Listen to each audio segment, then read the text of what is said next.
সুপ্রিয় শিক্ষার্থীরা, আশা করি সকলে ভালো আছো, সুস্থ আছো। তোমাদেরকে স্বাগত জানাচ্ছি অনলাইন পদার্থবিজ্ঞান ক্লাসে। প্রিয় শিক্ষার্থীরা, ইতোমধ্যে আমরা শেষ করেছি পদার্থবিজ্ঞান দ্বিতীয় পত্র অষ্টম অধ্যায় আধুনিক পদার্থবিজ্ঞানের সূচনা অধ্যায়ের থিওরিটিক্যাল অংশ। আজকে আমরা শুরু করব পদার্থবিজ্ঞানের এই অধ্যায়ের অর্থাৎ আধুনিক পদার্থবিজ্ঞানের সূচনা এই অধ্যায়ের সৃজনশীল প্রশ্ন নিয়ে আলোচনা। অর্থাৎ আজকের আলোচ্য বিষয় এই অধ্যায়ের নমুনা সৃজনশীল প্রশ্ন ও নমুনা উত্তর। তাহলে চলো শিক্ষার্থী বন্ধুরা, আমরা দেখে আসি আজকের নমুনা প্রশ্নটি কি এবং সেটি কিভাবে সমাধান করতে হয়।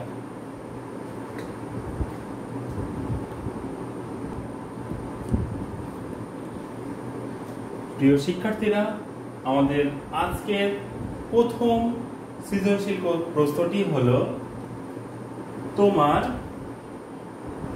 বন্ধু একটি অতি দ্রুত গতিসম্পন্ন কাল্পনিক গাড়িতে 0.76 সি, এখানে সি মানে হচ্ছে আলোর বেগ। আমরা জানি আলোর বেগ হচ্ছে 3 × 10⁸ মিটার পার সেকেন্ড। ঠিক আছে, তাহলে এই চ্যাপ্টারের এখানে সি যেখানেই দেখবে সি, তার অর্থ হলো সেটা আলোর বেগ। ওকে, তো কাল্পনিক গাড়িতে 0.76 সি গতিতে তোমার পাশ দিয়ে চলে গেল। গাড়িটি 5.80 মিটার লম্বা বলে তোমার কাছে মনে হলো। ঠিক আছে, তাহলে এই হলো কি আমাদের উদ্দীপক। এই উদ্দীপকের অনুযায়ী আমাদের প্রশ্নগুলো হলো, ক নম্বর, গ্যালিলিও রূপান্তর কি? খ, কোন বস্তুর বেগ ফোটনের বেগের সমান হতে পারে না, ব্যাখ্যা করো। গ নম্বর প্রশ্নটি হলো, স্থির অবস্থায় গাড়িটির দৈর্ঘ্য কত হবে? ঠিক আছে, এবং ঘ নম্বর প্রশ্নটি হলো, তোমার ঘড়িতে 20 সেকেন্ড সময় অতিবাহিত হলে তোমার বন্ধুর ঘড়িতে অতিবাহিত সময় বেশি না কম হবে, গাণিতিকভাবে বিশ্লেষণ করো। তাহলে এই হলো গিয়ে আজকে আমাদের প্রথম সৃজনশীল প্রশ্ন। আমরা আসলে আজকে এই লেকচারে দুইটা সৃজনশীল প্রশ্ন দেখব এবং তার উত্তর দেখব। এটা হলো আমাদের প্রথম সৃজনশীল প্রশ্ন। ওকে, এক নাম্বার দিয়ে রাখি। আচ্ছা, তাহলে চলো, আমরা তো সৃজনশীল প্রশ্নের উদ্দীপকটা দেখলাম এবং সেই অনুযায়ী তার কিছু প্রশ্ন আমরা দেখলাম। এখন আমরা এই প্রশ্নটিকে, এই পূর্ণাঙ্গ সৃজনশীল প্রশ্ন, এটিকে কিভাবে আমরা সলভ করব, কিভাবে আমরা সলিউশন করব, এটা আমরা এখন ধাপে ধাপে দেখব।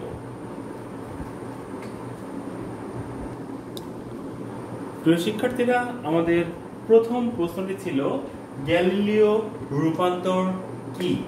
ঠিক আছে, তো গ্যালিলিও রূপান্তরের বিষয় নিয়ে আমরা আসলে থিওরি ক্লাসে আলোচনা করা হয়েছে, আলোচিত হয়েছে। তো এখন এই রূপান্তরটা আসলে কি বা কাকে বলে, এই বিষয়টা আমরা শিখব। চিরায়ত পদার্থবিজ্ঞানের যেসব সমীকরণ পরস্পরের সাপেক্ষে ধ্রুব বেগে গতিশীল দুটি প্রসঙ্গ কাঠামোর সময় ও স্থানাঙ্কের মধ্যে সম্পর্ক স্থাপন করে, তাদেরকে বলা হয় গ্যালিলিও রূপান্তর।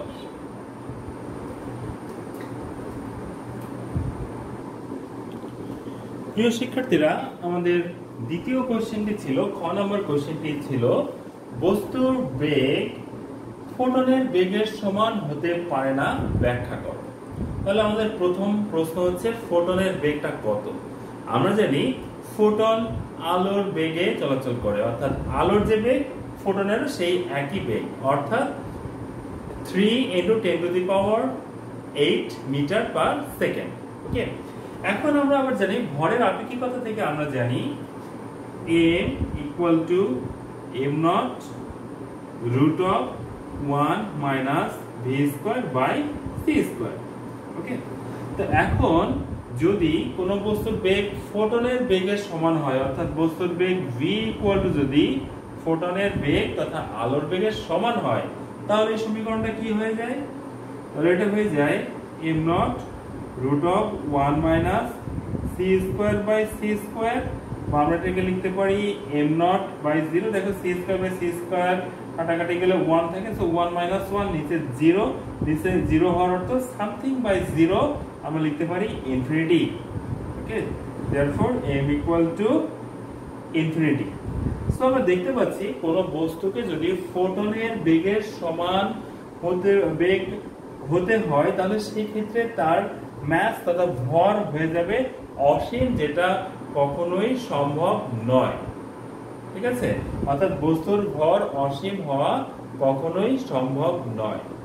এই কারণে কোন বস্তুর বেগ ফোটনের বেগের সমান হতে পারে না।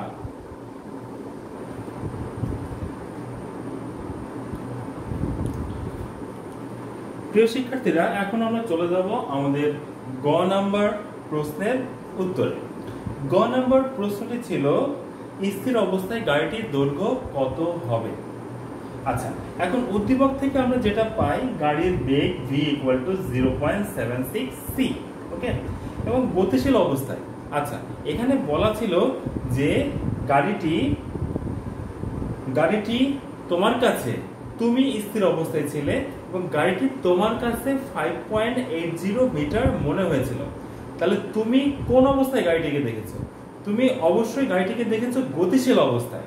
তার মানে এখানে গাড়ির যে দৈর্ঘ্য দেওয়া আছে সেটা হবে গতিশীল অবস্থায় গাড়িটির দৈর্ঘ্য, এবং সেটাকে আমরা L দ্বারা প্রকাশ করি, এবং L equal two 5.80 metre. Okay, এবং এই ক্ষেত্রে স্থির অবস্থায় গাড়িটির দৈর্ঘ্য আমাদের নির্ণয় করতে হবে। স্থির অবস্থায় গাড়িটির দৈর্ঘ্যকে আমরা L নট দ্বারা প্রকাশ করি, L নট ইকুয়াল টু 1। এখন দৈর্ঘ্যের আপেক্ষিকতা থেকে আমরা জানি L equal to L not root of 1 minus v square by c square, বা এখানে আমাদের বের করতে হবে L not. So L not equal to L divided by root of 1 minus v square by c square. আমরা যদি এই মানগুলো বসিয়ে দিই তাহলে আমরা পেয়ে যাই 5.80 metre divide by root over 1 minus 0.76 c square divided by c square. Okay, আচ্ছা তাহলে দেখো এখানে c স্কয়ার কাটাকাটি হয়ে যাবে, এখানে 0.76 স্কয়ার, এই ভ্যালুটাকে 1 থেকে মাইনাস করে আমরা রুট করব এবং এটা দ্বারা ভাগ করলে আলটিমেটলি ক্যালকুলেট করার পরে যে আনসারটা আসবে সেটা হলো 8.924 মিটার। ঠিক আছে, অর্থাৎ সুতরাং L নট তথা স্থির অবস্থায় গাড়িটির দৈর্ঘ্য আমরা পেয়ে গেলাম 8.924 মিটার। সুতরাং স্থির অবস্থায় গাড়িটির দৈর্ঘ্য 8.924 মিটার। ঠিক আছে, তাহলে এই হলো গিয়ে আমাদের গ নাম্বার প্রশ্নের উত্তর।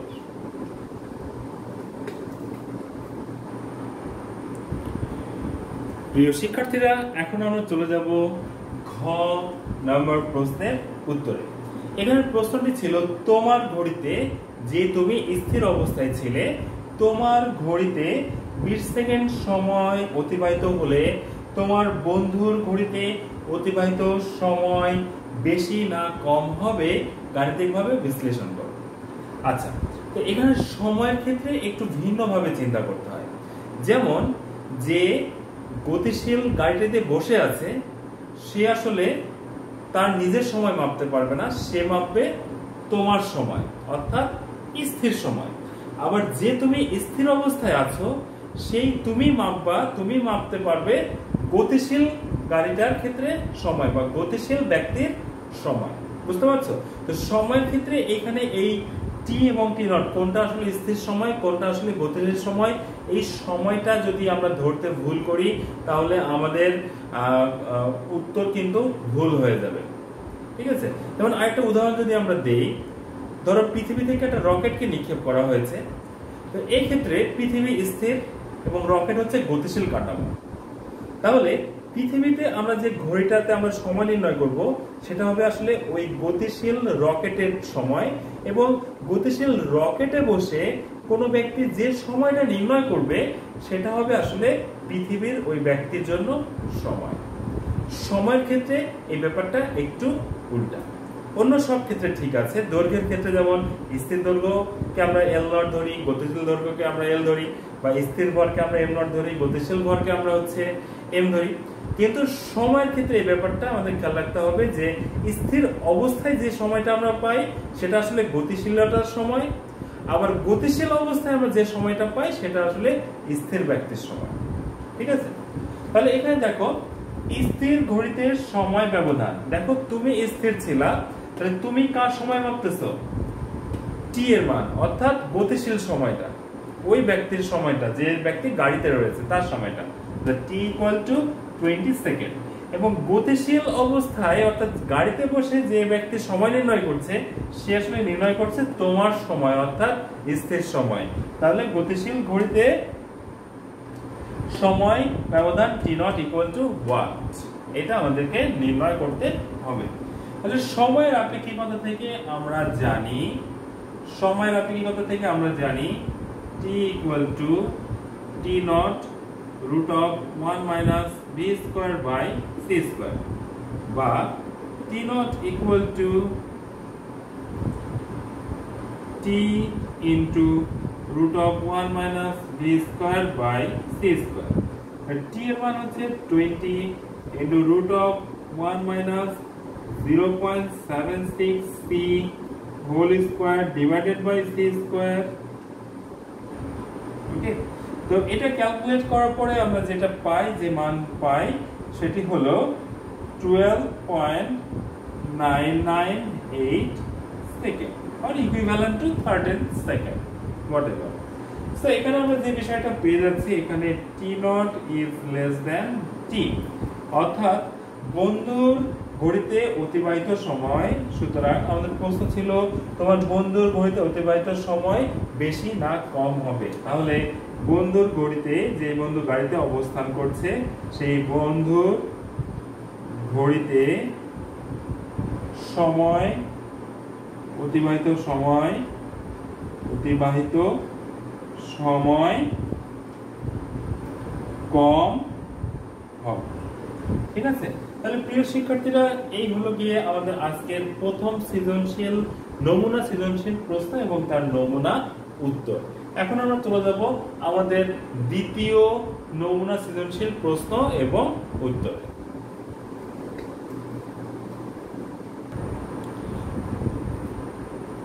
প্রিয় শিক্ষার্থীরা, আমাদের আজকের দ্বিতীয় নমুনা সৃজনশীল প্রশ্নটি হলো একখণ্ড ধাতুর উপর 2800 অ্যামস্ট্রং তরঙ্গদৈর্ঘ্যের এবং 5.55 into 10 to the power 14 hertz সূচন কম্পাঙ্কের আলো আপতিত হলে ধাতু থেকে ফটো ইলেকট্রন নির্গত হয়। ঠিক আছে, তাহলে এই উদ্দীপকের বিপরীতে যে প্রশ্নগুলো রয়েছে সেগুলো হলো ক নম্বরে, ফটো ইলেকট্রন কাকে বলে? খ নম্বর প্রশ্নটি হলো কোনো একটি ধাতুর কার্যাপেক্ষক 2.31 ইলেকট্রন ভোল্ট বলতে কি বোঝায়, ব্যাখ্যা করো। গ নম্বর প্রশ্নটি হলো নির্গত ফটো ইলেকট্রনের সর্বোচ্চ বেগ নির্ণয় করো। এবং ঘ নম্বর প্রশ্নটি হলো ধাতু খণ্ডের উপরে 3800 অ্যামস্ট্রং তরঙ্গদৈর্ঘ্যের আলো আপতিত হলে ইলেকট্রন নির্গত হবে কিনা গাণিতিকভাবে বিশ্লেষণ করো। ঠিক আছে, তাহলে এই হলো আমাদের একটি পূর্ণাঙ্গ সৃজনশীল প্রশ্ন। তাহলে চলো শিক্ষার্থীরা আমরা দেখি এই সৃজনশীল প্রশ্নটা আমরা ধাপে ধাপে কিভাবে উত্তর করতে হয়।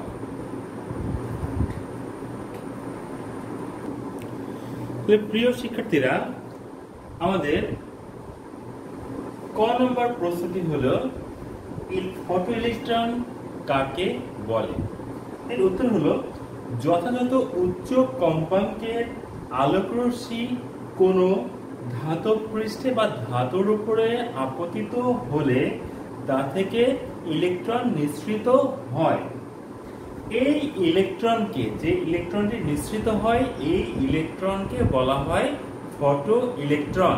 ওকে, এবং আরেকটা জিনিস বলে দিচ্ছি, এই ফটো ইলেকট্রন নির্গত হওয়ার প্রক্রিয়াকে বলা হয় আলোক তড়িৎ ক্রিয়া বা ফটো ইলেকট্রিক ইফেক্ট। ঠিক আছে, তাহলে প্রিয় শিক্ষার্থীরা তোমরা একটু খেয়াল রাখবে যে প্রশ্নে কি এসছে, ফটো ইলেকট্রন এসছে নাকি ফটো ইলেকট্রিক ইফেক্ট এসছে। ঠিক আছে, তাহলে সেই অনুযায়ী তোমরা উত্তর করবে। তাহলে ফটো ইলেকট্রনটা তাহলে কি, তাহলে যথাযথ উচ্চ কম্পাঙ্কের আলোকরশ্মি কোনো ধাতব পৃষ্ঠে আপতিত হলে তা থেকে ইলেকট্রন নির্গত হয়, সেই নির্গত ইলেকট্রনকে বলা হয় ফটো ইলেকট্রন। এবং ইলেকট্রন নির্গত হওয়ার যে প্রক্রিয়া, এই প্রক্রিয়াটিকে বলা হয় ফটো ইলেকট্রিক ইফেক্ট বা আলোক তড়িৎ ক্রিয়া।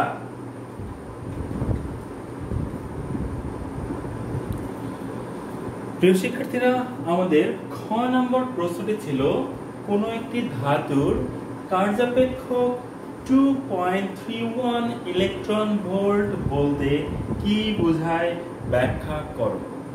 আচ্ছা প্রিয় শিক্ষার্থীরা, তাহলে এই প্রশ্নের উত্তর করতে গেলে প্রথমে আমাকে লিখতে হবে কার্যাপেক্ষক কাকে বলে এই বিষয়টি, কারণ এটা আসলে একটা অনুধাবনমূলক প্রশ্ন এবং সেই অনুধাবনমূলক প্রশ্নের দুইটি পার্ট থাকে, একটা হচ্ছে জ্ঞানমূলক এবং তার সাথে সেই ব্যাখ্যা অংশটুকু। তাহলে আমাদেরকে আগে সেই জ্ঞানমূলক অংশটুকু লিখতে হবে, তারপরে আমরা তার ব্যাখ্যাতে যাব। তাহলে এর জ্ঞান অংশটি কোথায় আছে, অর্থাৎ কার্যাপেক্ষক জিনিসটা কি, এই অংশটি হলো এই প্রশ্নের জ্ঞানমূলক অংশ। তাহলে আমরা প্রথমে শিখব কার্যাপেক্ষক কাকে বলে। তাহলে দেখো, কোন ধাতব পৃষ্ঠ হতে শূন্য বেগ সম্পন্ন ইলেকট্রন নির্গত করতে যতটুকু শক্তির প্রয়োজন তাকে ওই ধাতুর কার্যাপেক্ষক বলে।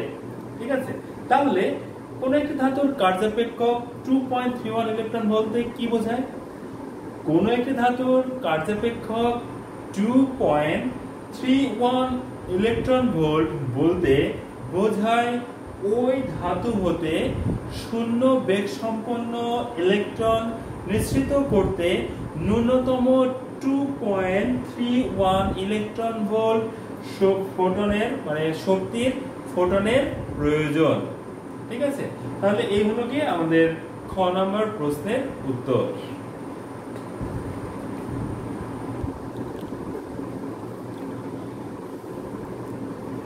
প্রিয় শিক্ষার্থীরা, এখন আমরা চলে যাব গ নম্বর প্রশ্ন এবং উত্তরে। গ নম্বর প্রশ্নটি হলো, উদ্দীপক থেকে আমরা দেখেছি একটা ফটো ইলেকট্রন নির্গত হয়, সেই নির্গত ফটো ইলেকট্রনের সর্বোচ্চ বেগ নির্ণয় করতে হবে। তাহলে এখানে উদ্দীপক থেকে আমরা যে বিষয়গুলো পাই সেটা হলো আপতিত ফোটনের তরঙ্গদৈর্ঘ্য ল্যামডা ইকুয়াল টু 2800 অ্যামস্ট্রং। আমরা জানি angstrom 1 angstrom equal to 10 to the power -10 metre. So আমরা এটাকে যদি মিটারে কনভার্ট করি তাহলে হয়ে যাবে 2800 into 10 to the power -10 metre. Okay, এবং সূচন কম্পাঙ্ক F naught equal to 5.55 into 10 to the power 14 hertz. আচ্ছা, সূচন কম্পাঙ্কের ব্যাপারে একটু বলে রাখি। সূচন কম্পাঙ্ক কোন কোন বইতে F নট দ্বারা প্রকাশ করেছে, কোন কোন বইতে নিউ নট দ্বারা প্রকাশ করেছে, সবই এক। ওকে, তুমি F নট দ্বারা প্রকাশ করলেও সঠিক, নিউ নট দ্বারা প্রকাশ করলেও সঠিক। ঠিক আছে, সূচন কম্পাঙ্ক F naught equal to 5.55 into 10 to the power 14 hertz এবং ফটো ইলেকট্রনের সর্বোচ্চ গতিবেগ Vmax ইকুয়াল টু 1, এটা আমাদের বের করতে হবে। কারণ ফটো ইলেকট্রিক ইফেক্ট বা আলোক তড়িৎ ক্রিয়া থেকে আমরা জানি, ফটো ইলেকট্রনের সর্বোচ্চ গতিবেগ Vmax ইকুয়াল টু 1, এবং ফটো ইলেকট্রনের সর্বোচ্চ গতিবেগ Vmax ইকুয়াল টু 1, এটা আমাদের বের করতে হবে। কারণ ফটো ইলেকট্রিক ইফেক্ট বা আলোক তড়িৎ ক্রিয়া থেকে আমরা জানি H F equal to K max plus phi naught, ওকে। বা এখানে phi naught হচ্ছে কার্যাপেক্ষক। কার্যাপেক্ষককেও কোনো বইতে phi naught দ্বারা লেখা হয়েছে, কোনো বইতে W naught দ্বারা লেখা হয়েছে, একই কথা, ওকে। আচ্ছা, তাহলে আমাদের K max ইকুয়াল টু আমরা লিখতে পারি HF মাইনাস HF নট। এখানে H টা কি? H হচ্ছে প্ল্যাঙ্ক কনস্ট্যান্ট, যার মান হচ্ছে 6.63 into 10 to the power minus 34 joule second, okay. তাহলে এখন দেখো এখানে F নট এর মান দেওয়া রয়েছে, H এর মান আমরা জানি, কিন্তু এখানে F এর মান কিন্তু কোথাও দেওয়া নাই, ল্যামডা এর মান দেওয়া রয়েছে। তাহলে আমরা K max কে কনভার্ট করি half of m v max square. সর্বোচ্চ গতিশক্তি কখন পাবো? যখন বেগ সর্বোচ্চ হবে তখনই কিন্তু আমরা সর্বোচ্চ গতিশক্তি পাবো। এটা হলো আমাদের গতিশক্তি। তাহলে সর্বোচ্চ গতিশক্তিকে আমরা লিখতে পারি half of m v max square. এই v max টা আসলে আমাদের নির্ণয় করতে হবে। আর এখানে যেহেতু f এর মান নেই, তাহলে আমরা f কে আমরা কনভার্ট করতে পারি। আমরা জানি যে c equal to f lambda, সুতরাং আমরা লিখতে পারি f equal to c by lambda. তাহলে f এর এখানে আমরা বসিয়ে দেই hc by lambda minus hf naught, okay. তাহলে এখন আমরা যদি সবগুলো মান বসিয়ে দেই, তাহলে এই জিনিসটা আমরা পেয়ে যাব। এখানে মান বসাই 6.63 into 10 to the power minus 34 into লাইটের ভ্যালু হচ্ছে 3 into 10 to the power 8 velocity of light, এবং ল্যামডা এর মান হচ্ছে 2800 into 10 to the power minus 10 minus, এখানে আমরা লিখে ফেলি 6.63 into 10 to the power minus 34 into f naught এর মান দেওয়া রয়েছে 5.55 into 10 to the power 14, ওকে। তাহলে এটা ক্যালকুলেট করলে আমরা যে মানটা পেয়ে যাব সেটি হলো 3.42 into 10 to the power minus 90। এই পুরো অংশটা ক্যালকুলেট করলে আমরা পেয়ে যাব, অর্থাৎ আমরা এখানে পেলাম half of v m v max square, okay. এখন তাহলে আমরা এই অংশটা, এই পাশের এই অংশটা মুছে ফেলি। এখন দেখো কিভাবে লিখতে পারি। এখন তাহলে v max ইকুয়াল টু লিখতে পারি root of 2 into 3.42 into 10 to the power minus 19 divided by m, ওকে।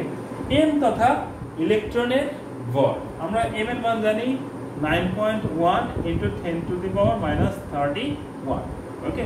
তাহলে এটাকে যদি আমরা ক্যালকুলেট করি তাহলে বেগের মান পেয়ে যাব 8.67 into 10 to the power 5, 8.67 into 10 to the power 5 metre per second, ঠিক আছে। তাহলে এই হলো গিয়ে আমাদের নির্গত ইলেকট্রনের সর্বোচ্চ বেগ, বা বলতে পারি নির্গত ফটো ইলেকট্রনের। সুতরাং নির্গত ফটো ইলেকট্রনের সর্বোচ্চ বেগ 8.67 into 10 to the power 5 metre per second, okay. তাহলে বয়েস এই হলো কি আমাদের গ নাম্বার প্রশ্নের উত্তর।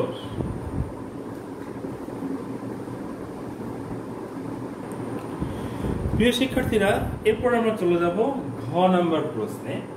ঘ নাম্বার প্রশ্নটিতে ছিল ধাতব খণ্ডের উপরে যদি 3800 অ্যামস্ট্রং তরঙ্গদৈর্ঘ্যের আলো আপতিত হয় তাহলে সেক্ষেত্রে ইলেকট্রন নির্গত হবে কি না। আচ্ছা, আমরা জানি ইলেকট্রন নির্গত হওয়ার ক্ষেত্রে সর্বনিম্ন যে শক্তি সেই শক্তিকে বলা হয় কার্যাপেক্ষক। তাহলে আমাদের প্রথমে কার্যাপেক্ষক নির্ণয় করতে হবে, অর্থাৎ উদ্দীপকে যে ধাতু রয়েছে সেই ধাতুর ক্ষেত্রে ইলেকট্রন নির্গত করতে সর্বনিম্ন যে শক্তি সেই শক্তি তথা কার্যাপেক্ষক আমরা আগে নির্ণয় করব। তাহলে উদ্দীপকের ধাতুটির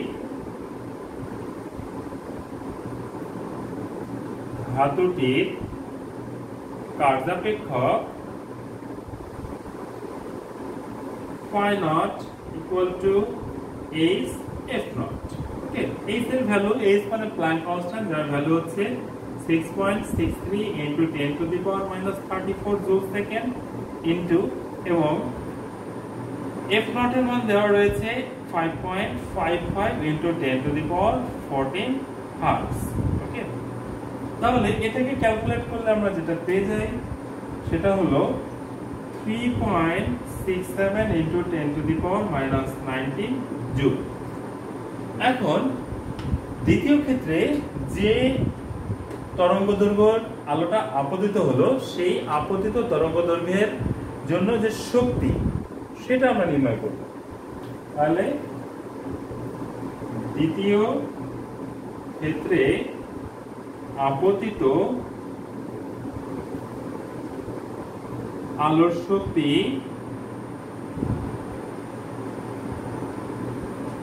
E equal to hc by lambda prime। আমরা যদি ভ্যালুগুলো বসিয়ে দেই তাহলে আমরা পেয়ে যাব 6.63 into 10 to the power minus 34 into 3 into 10 to the power 8 divided by is lambda prime 3800 into 10 to the power minus 10। ওকে, এটা ক্যালকুলেট করলে আমরা যেটা পেয়ে যাচ্ছি সেটি হলো 5.23 into 10 to the power minus 19 joule.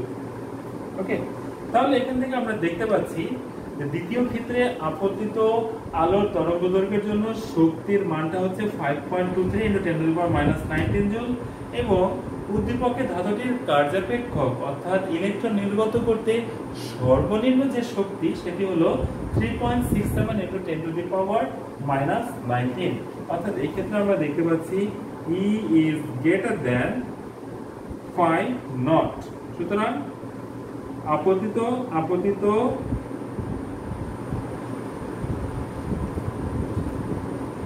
আলোক শক্তি ধাতুর কার্যাপেক্ষক অপেক্ষা বেশি। সুতরাং ইলেকট্রন নির্গত হবে। ঠিক আছে, তাহলে এই হলো গিয়ে আমাদের আজকের 2 নম্বর সৃজনশীল প্রশ্নের পূর্ণাঙ্গ উত্তর। ঠিক আছে, তাহলে এই ধরনের প্রশ্নের উত্তরগুলো তোমরা বাসায় আরো বেশি প্র্যাকটিস করবে। যদি প্রয়োজন মনে করো তোমরা কমেন্টে আমাদেরকে জানাবে, নতুন নতুন অঙ্ক করেও কি প্রবলেম ফেস করছো সেই বিষয়গুলো আমাদের জানালে আমরা যথাযথ উত্তর দেওয়ার বা সমাধান দেওয়ার চেষ্টা করব। ঠিক আছে, তাহলে প্রিয় শিক্ষার্থীরা, আমরা আমাদের পরবর্তী ক্লাসে আরো 2টি সৃজনশীল প্রশ্নের সমাধান করব এই অধ্যায় থেকে। তাহলে ততক্ষণ পর্যন্ত সকলে ভালো থাকো, সুস্থ থাকো। সকলকে অসংখ্য ধন্যবাদ।